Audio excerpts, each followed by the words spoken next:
Okay, for today we're going to make our own potting soil. Okay, we're going to make our own our potting mix for raised beds, generally speaking. Okay, so we use a lot of raised beds here, and when we do, we use potting mix. We don't put in topsoil.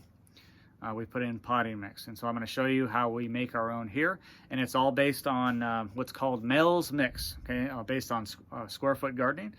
And I think that it's a good mix. And the reason that we've taken on that, because there's lots of different recipes. You can go find a dozen recipes to make your own potting soil. But we really like Mel's Mix for two reasons. Number one, it works. Okay, it works fine. It works great. And I'm sure that there's many others that work great as well. But the second reason is it's so simple. Okay, it's so simple, and that really is a requirement for us as we try and keep things as basic and as simple as possible. And this is very simple. And the recipe is this. It's 1/3, 1/3, 1/3. Easy. We're not doing 10 different things. We're not getting crazy.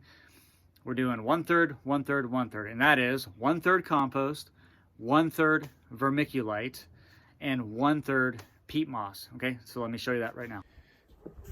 All right, so 1/3 compost. And the cool thing about this is we make this here on site.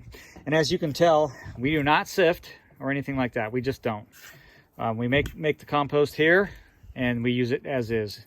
And as part of the square foot gardening, as far as the Mel's Mix, they talk about using at least 5 different substances in your compost. And we definitely get that. So we just basically almost everything goes into our compost. So that is the 1/3. Okay, so we're going to use 1/3 compost, and it's our own. The next is 1/3 vermiculite. Okay, 1/3 vermiculite.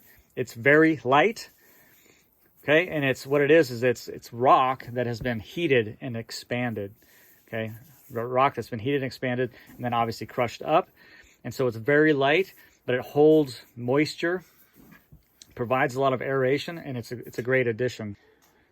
All right, and our third ingredient is peat moss. And peat moss is excellent at retaining water. It really holds a lot of water, something like 15 to 25 times its weight in water.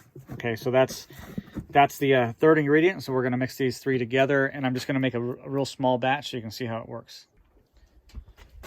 All right, so 3 equal parts. So I've just got a little bowl here.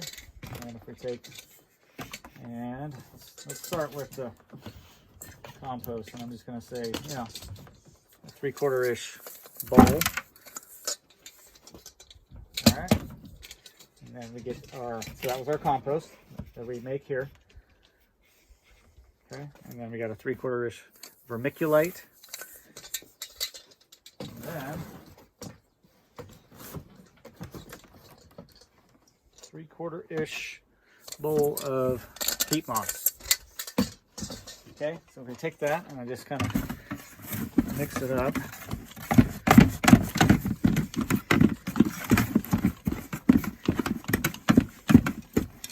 And honestly, with this small of a batch, I can probably,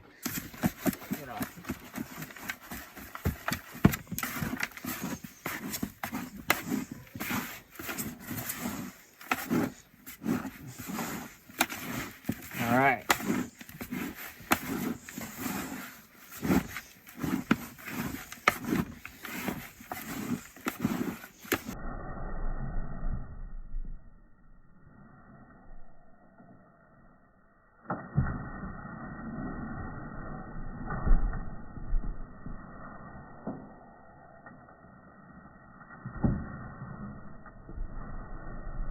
And then, after you use this for a while, you can tweak it to whatever you think works. The one thing, it's not really a warning. A lot of people talk about this, but I haven't found it to be a problem at all.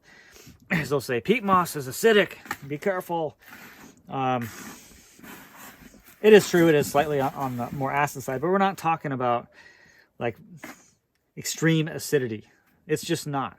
It's mostly in the range where most plants do just fine with it, especially when you're talking about this mix. Okay, and there we go. That's some great potting mix right there.